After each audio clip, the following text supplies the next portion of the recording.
जय हिंद दोस्तों, ये वीडियो आपके लिए बहुत इंपॉर्टेंट होने वाली है। इस वीडियो में हम बात करने वाले हैं समद्विबाहु समकोण त्रिभुज की। समद्विबाहु समकोण त्रिभुज लगभग हर एक एग्जाम में पूछा जाता है, रेलवे, एसएससी या फिर कोई अदर टीचिंग एग्जाम हो। आप इस वीडियो को लास्ट तक देख लीजिएगा, दोबारा आपको लाइफ में ये टॉपिक नहीं पढ़ना पड़ेगा। सवालों को आप विद इन सेकंड करोगे। तो यहाँ से क्या-क्या निकाला जा सकता है सर, कौन-कौन से टाइप के क्वेश्चन बनते हैं, बड़े ध्यान से देखना कि यहाँ से आपको कर्ण ज्ञात करना ये पूछा जाता है, क्षेत्रफल पूछा जाता है, परिमाप पूछा जाता है और भुजा पूछी जाती है। तो बहुत ध्यान से लास्ट तक देख लीजिएगा, पूरी की पूरी बात आपके दिमाग में लिख।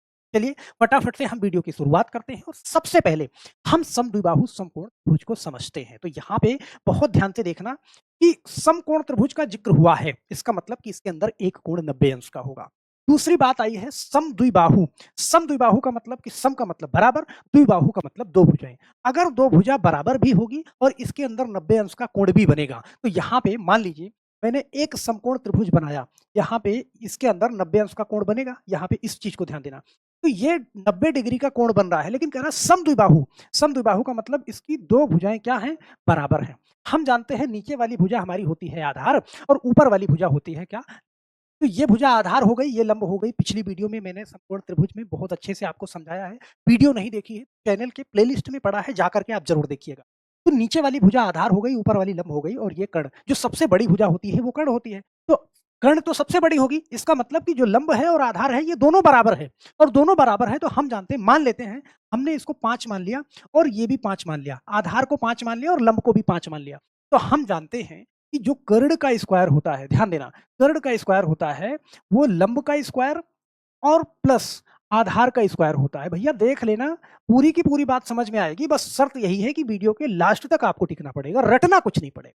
तो यहाँ पे हम ध्यान दें, अगर इस वाली भुजा की माप हम निकालें तो जो कर्ण का स्क्वायर होगा, बड़े ध्यान से देखना, लंब हमारा कितना है, ये 5 है, तो लंब के स्क्वायर की जगह पे हम 5 का स्क्वायर लिखें, प्लस आधार हमारा कितना है, 5 है, तो यहाँ भी हम क्या लिखें, 5 का स्क्वायर। ध्यान देना, तो जो कर्ण का स्क्वायर है, बड़े ध्यान से समझना इस चीज, कर्ण का स्क्वायर बराबर 5 का स्क्वायर कितना, 25, और प्लस ये 5 का स्क्वायर कितना, 25। तो देखो कर्ण का स्क्वायर ऐसे समझना, 25 और 25 कितना, 50 हो जाएगा, सही है।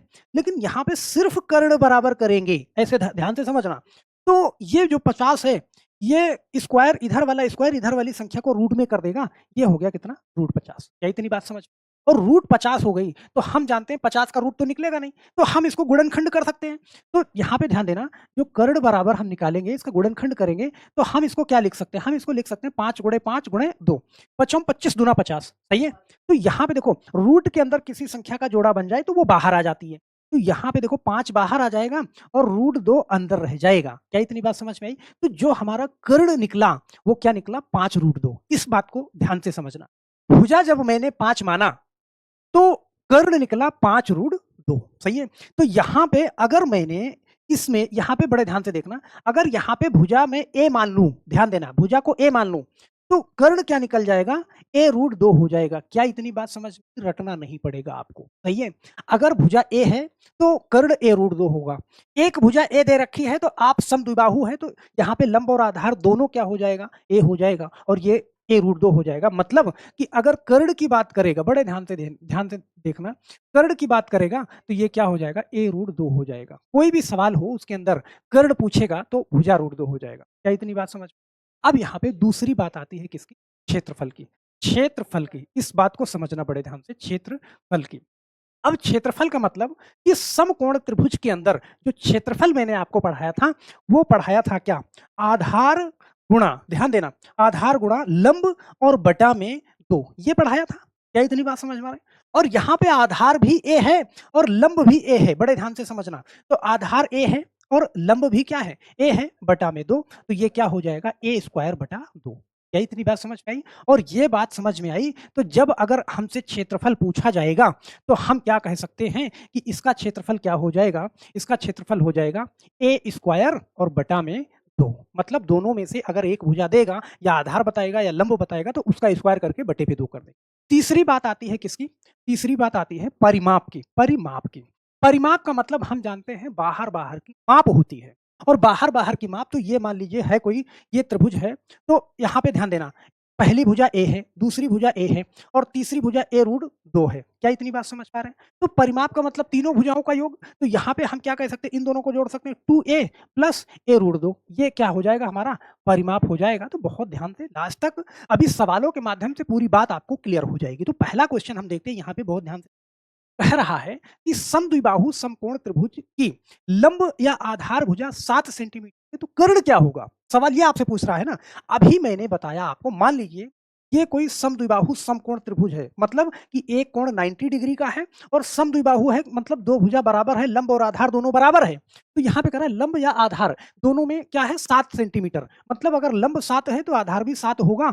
यहाँ पे आपसे कर्ण पूछ रहा है। अभी मैंने बताया कि कर्ण क्या हो जाएगा, a रूट 2 हो जाएगा, मतलब 7 रूट 2 हो जाएगा। क्या यहाँ पे आपको कलम चलाने की जरूरत पड़ेगी? आप कहोगे नहीं सर, देखते ही टिक करेंगे, 7 रूट 2 हो जाएगा। अगर समद्विबाहु समकोण त्रिभुज की बात कर रहा है, अगर भुजा ए है तो कर्ण क्या हो जाएगा, a रूट 2 हो जाएगा। क्या इतनी बात समझ में?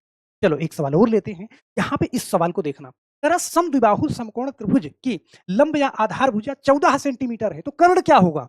देखते ही टिक करोगे, 14 रूट 2। यहाँ पे ऑप्शन नंबर बी वाला सही हो जाएगा। आपको कलम चलाने की जरूरत नहीं पड़ेगी, क्योंकि आप जानते हैं कि लंब ये 14 है तो आधार भी 14 है, और अभी मैंने हल करके दिखाया कि ये क्या हो जाएगा, 14 रूट 2 हो जाएगा। तो कोई सस्पेंस नहीं है, आगे बढ़िए। चलो, तो कर्ण आप बहुत आराम से निकाल लोगे, और कर्ण निकाल लोगे। मान लीजिए आपको कर्ण दे दिया जाए, ध्यान देना, यहाँ पे करा समद्विबाहु समकोण त्रिभुज का कर्ण 8 रूट 2 है, तो प्रत्येक लंब या आधार भुजा आप बताओ। भैया आप यहाँ पे देख पा रहे हो, इस सवाल में देख पा रहे हो कि 14 रूट 2, ध्यान देना, ये 14 था, ये 14 था, तो ये 14 रूट 2 है। तो अगर ये मान लीजिए कि मैं इन दोनों भुजाओं को मिटा दूं यहाँ से, और मैं आपसे कहूं कि ये 14 रूट 2 है, तो ये क्या है, तो ये 14 नहीं हो जाएगी, ये 14 हो जाएगी। बोलो। तो यहाँ पे आप देखो, इस सवाल में करा समद्विबाहु समकोण त्रिभुज का कर्ण आपसे बताया गया है। तो समद्विबाहु का मतलब कि जिसकी दो भुजा समान हो और समकोण हो। तो यहाँ पे बड़े ध्यान से देखना, कर्ण आपसे बता रहा है कितना, 8 रूट 2 बता रहा है। इसका मतलब यही तो भुजा है। तो ये भुजा आधार क्या हो जाएगा, 8, और लंब भी 8 हो जाएगा, मतलब भुजा क्या हो जाएगी, ऑप्शन नंबर सी 8 हो जाएगा। बहुत आराम से आप टिक करो, आगे बढ़ जाओ। क्या इतनी बात समझ में? चलो आगे बढ़ते हैं। यहाँ पे एक सवाल और लेते हैं। इससे ये कह रहा है कि समद्विबाहु समकोण त्रिभुज की प्रत्येक भुजा 6 सेंटीमीटर है, क्षेत्रफल क्या होगा? समद्विबाहु समकोण त्रिभुज की प्रत्येक भुजा 6 सेंटीमीटर है, मतलब जो सेम वाली भुजाएं, जैसे यहाँ पे ये मैंने समद्विबाहु समकोण त्रिभुज बनाया, यहाँ पे ये भुजा और ये भुजा दोनों सेम है, तो ये भुजा कितना है, 6 सेंटीमीटर है। तो अगर कर्ण पूछता तो मैं कहता 6 रूट 2, बोलो। और मैंने कहा कि क्षेत्रफल इसका बताना है। पहली वीडियो में मैंने कहा कि समकोण त्रिभुज होता तो मैं क्या करता, लंब गुणे आधार बटा में 2 करता, सही है। तो यहाँ पे देखो, लंब भी वही है, आधार भी वही है। समकोण त्रिभुज का जब हम क्षेत्रफल निकालते हैं, समकोण त्रिभुज का क्षेत्रफल क्या होता है, आप कहोगे सर लंब गुणे आधार पहली वीडियो में पढ़ाया था, बटे में 2 होता है। तो यहाँ पे देखो, लंब भी 6 है और आधार भी 6 है, और बटा में 2 कर दिया, मतलब क्या, ए स्क्वायर या भुजा स्क्वायर बटे 2 कर दो, या 6 गुणे 6 बटे 2 कर दो, बस निकल जाएगा। 6 या 18, मतलब क्या, 18 सेंटीमीटर का स्क्वायर। सर स्क्वायर क्यों लगाते हो? भाई क्षेत्रफल हमेशा स्क्वायर में ही निकलता है। क्या इतनी बात समझ में आई? बोलो, कर लोगे ना बड़े आराम से, बोलो। अब यहाँ पे देखो, एक सवाल और देखते हैं। यहाँ पे ये वाला सवाल, जरा समद्विबाहु समकोण त्रिभुज का कर्ण 10 रूट 2 सेंटीमीटर है, क्षेत्रफल क्या होगा? यहाँ पे आपसे कर्ण दे रहा है, बड़े ध्यान से देखना। भाई देखो, भुजा बताया था, यहाँ पे डायरेक्ट होकर 10 रूट 2, ये बता रहा है, कर्ण देके आपसे क्षेत्रफल पूछ रहा है। और क्षेत्रफल पूछ रहा है तो हम जानते हैं कि भुजा का स्क्वायर बटे में 2, ये तो क्षेत्रफल होगा, या आधार गुणे लंब बटे में 2, वो क्षेत्रफल होगा। तो यहाँ पे देखो, कर्ण मालूम है ना, तो यही तो भुजा है। इसका मतलब भुजा क्या है, 10 है, 10 है। क्षेत्रफल आपको बताना है, तो 10 गुणा 10 बटा में 2, क्योंकि समद्विबाहु समकोण त्रिभुज का जो क्षेत्रफल होता है वो क्या होता है, मतलब भुजा स्क्वायर या ए स्क्वायर बटे 2 कर दो, मतलब 10 गुणा 10 बटा 2। ये क्या हो जाएगा, देखो 2 पंजे 10, 10 बचे 50। आपका बहुत आराम से क्षेत्रफल निकल के आ गया 50 सेंटीमीटर स्क्वायर। बोलो, कर लोगे ना? मुझे नहीं लगता कि कोई भी कंफ्यूजन होगा। चलो अब हम देखते हैं ये वाला सवाल। समद्विबाहु समकोण त्रिभुज का क्षेत्रफल 50 वर्ग सेंटीमीटर है, लंब भुजा क्या होगी? भाई समद्विबाहु समकोण त्रिभुज दिया हुआ है, और वो कह रहा है कि इसका क्षेत्रफल, यहाँ पे ध्यान देना, यहाँ पे ध्यान देना इस चीज को, क्षेत्रफल दिया हुआ है 50 वर्ग सेंटीमीटर है। हम जानते हैं कि जो क्षेत्रफल इसका दे रखा है, बहुत ध्यान से इसको देखना, तुरंत कनेक्ट होगा। क्षेत्रफल कितना दे रखा है, 50। तो क्षेत्रफल होता क्या है, आप कहोगे सर ए स्क्वायर बटा में 2, ये दे रखा है कितना 50, सही है, बोलो। तो यहाँ पे ये 2 इधर बटे में उधर गुणा करेगा, तो इधर सिर्फ ए स्क्वायर बचेगा, ये 2 उधर जाके क्या कर देगा 100, तो ए बराबर क्या हो जाएगा, ये स्क्वायर इधर वाली संख्या को रूट में कर देगा, मतलब ए की वैल्यू क्या निकाल लोगे आप, 10 निकाल लोगे बहुत आराम से। ऑप्शन नंबर डी वाला सही, वो लोग कर लोगे ना बहुत प्यार से। मुझे नहीं लगता कि इसमें कोई भी दिक्कत होगी, बस थोड़ा-सा एक बार बहुत अच्छे से आप समझ लेना। हो सकता है कोई चीज़ मैं ये समझ पा रहा हूँ कि आपको समझ में आ गया इसलिए आगे बढ़ रहा हूँ। तो यहाँ पे आपका कमेंट बहुत ज़रूरी है, आप कमेंट करोगे, मैं और स्लो करके पढ़ाऊँगा, एक-एक चीज़ समझा के पढ़ाऊँगा, लेकिन मुझे लगता है कि यहाँ पे आप चीज़ों को समझ पा रहे होंगे। चलो, अगली बात हम करते हैं। यहाँ पे इस वाले सवाल को देखना, कह रहा है कि समद्विबाहु समकोण का क्षेत्रफल 72 वर्ग सेंटीमीटर है, आधार भुजा क्या होगी? एक समद्विबाहु, समद्विबाहु का मतलब कि 2 भुजाएँ समान हैं, मतलब कि लंब और आधार दोनों समान हैं। इसका आपको क्षेत्रफल बता रहा है, क्षेत्रफल बता रहा है कि क्षेत्रफल कितना है? 72 वर्ग सेंटीमीटर है। तो समद्विबाहु समकोण त्रिभुज का क्षेत्रफल जो होता है, वो होता है क्या? ए स्क्वायर बटा में 2, ये क्षेत्रफल होता है, और ये दे रखा है कितना 72। तो यहाँ पे जब ए स्क्वायर बराबर निकालेंगे तो ये 2 उधर जाके गुणा करेगा, तो 72 गुणा 2 हो जाएगा। तो ए स्क्वायर बराबर 72 गुणा 2, 2 दूना 4, 2 सत्ते 14। ए स्क्वायर की जो वैल्यू आ जाएगी 144 आ जाएगी। तो ए की वैल्यू जब आप निकालोगे, तो ये देखो ए इधर वाला स्क्वायर इधर वाली संख्या को रूट में कर देगा, तो 144 हो जाएगा। ए बराबर हमारा क्या निकल के आ जाएगा? 12 निकल के आ जाएगा। बहुत आराम से ऑप्शन नंबर सी वाला टिक कर सकते हैं। बोलो, तो अगर क्षेत्रफल दिया हुआ है तो आधार या लंब बड़े आराम से आप निकाल सकते हैं। मतलब वो आपसे आधार पूछ रहा हो या फिर लंब पूछ रहा हो। अब आप जानते हो कि दोनों बराबर होता है, तो कोई भी निकालो, आप आधार निकालो, लंब निकालो, या लंब निकालो, आधार निकालो, बात तो एक ही हो गई ना। चलो, यहाँ पे एक सवाल ऐसे देखते हैं, ये वाला सवाल देखना बड़े ध्यान से। कह रहा है यदि प्रत्येक लंब और आधार 7 सेंटीमीटर है तो परिमाप क्या होगा? बहुत ध्यान से देखना। भाई, वो समद्विबाहु समकोण त्रिभुज की बात कर रहा है, सही है? और लंब कह रहा है 7 है और आधार 7 है। इसका परिमाप आपको बताना है, और कर्ण निकालना आप जानते हो कि भैया ये 7 है, ये 7 है, तो कर्ण क्या हो जाएगा? 7√2 हो जाएगा। और परिमाप का मतलब होता है क्या? परिमाप का मतलब कि तीनों भुजाओं का योग ही होता है। यहाँ पे a प्लस बी प्लस सी मतलब तीनों भुजाओं का योग। तो पहली भुजा 7 प्लस दूसरी भुजा 7 प्लस तीसरी भुजा 7√2, और जब तीनों को जोड़ोगे, ध्यान देना, जैसे कुछ लोग ऐसे कर देंगे ना, 7 7 14 7 21 रूट 2, नहीं, अरे ये 7 इसके साथ में है, रूट 2 के साथ में। आप इन दोनों को तो जोड़ लोगे, लेकिन तीसरे को नहीं जोड़ पाओगे, तो यहाँ पे ये ध्यान रखना। तो 7 7 कितना? 14 प्लस 7 रूट 2। आपका आंसर ये हो जाएगा। ऑप्शन नंबर कौन सा सही हो जाएगा? 14 plus 7 root 2, option number D वाला सही हो। क्या इतनी बात समझ में? चलो, एक क्वेश्चन और लेते हैं, बहुत अच्छे से समझना, जैसे ये वाला सवाल देखना। अगर यदि प्रत्येक लंब या आधार 5 सेंटीमीटर है तो परिमाप क्या होगा? बहुत आसानी से ये भी कर लोगे। भाई, यहाँ पे एक समकोण त्रिभुज दिया हुआ है, और लंब और आधार आप जानते हो समकोण समद्विबाहु समकोण त्रिभुज में बराबर होता है। तो ये 5 है, तो ये भी 5 है। कर्ण क्या हो जाएगा? 5√2 हो जाएगा। तो यहाँ पे इसका क्या बताना है? परिमाप बताना है। परिमाप के लिए तीनों भुजाओं को आप जोड़ोगे, 5 + 5 और + 5√2। तो जब आप इनको जोड़ोगे तो देखो 5 और 5 कितना हो जाएगा? 10 + 5√2।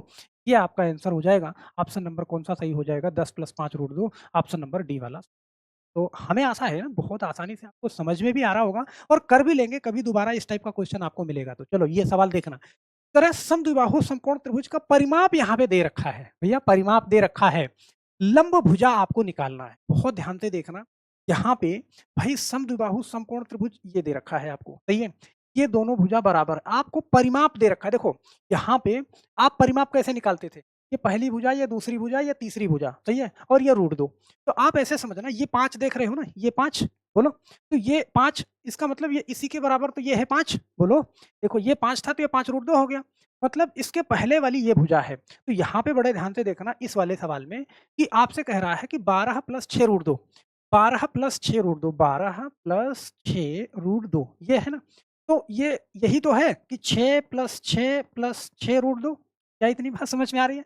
आपसे कह रहा है लंब भुजा क्या है? तो ये दोनों भाई, ये 6 है, ये 6 है, और ये 6√2 है, यही तो है। तो लंब भुजा क्या है? 6 है। मतलब ये जो आगे लगी है ना, यहाँ पे लंब भुजा यही है, 6√2 है। अगर आप इसको समझ रहे हो तो विदिन सेकंड आप आंसर दो। मुझे नहीं लगता कि यहाँ पे कोई भी कन्फ्यूजन होगा। जैसे एक सवाल का जवाब अब आप मुझे दोगे। जरा समद्विबाहु समकोण त्रिभुज का परिमाप 16 + 8√2 सेंटीमीटर है, तो लंब भुजा क्या होगी? लंब भुजा पूछ ले या आधार भुजा पूछ ले, मुझे लगता है कि आप इसका जवाब आप बहुत प्यार से नीचे कमेंट बॉक्स में दे पाओगे।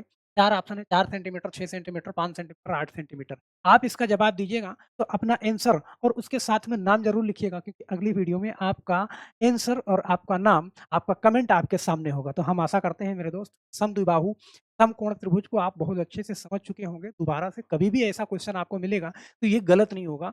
भले ही परीक्षा में कम पूछा जाता हो, लेकिन ये टॉपिक इम्पोर्टेंट है और एक चीज़ आप अच्छे से सीख गए हैं, इस बात की गारंटी है। हम आशा करते हैं कि चैनल के डिस्क्रिप्शन बॉक्स में टेलीग्राम चैनल का आपको लिंक मिलेगा, वहाँ से आप ज़रूर जुड़ेंगे, क्योंकि दोनों चैनल पे मैथ, रीजनिंग जो कुछ भी कराते हैं, सारा का सारा पीडीएफ वहाँ पे डालते हैं, तो आप हमेशा से अपग्रेड रहेंगे। बस मेरे दोस्त, आज के लिए सिर्फ इतना ही, फिर मिलते हैं हम नेक्स्ट वीडियो में, तब तक आप सभी लोगों का बहुत-बहुत धन्यवाद।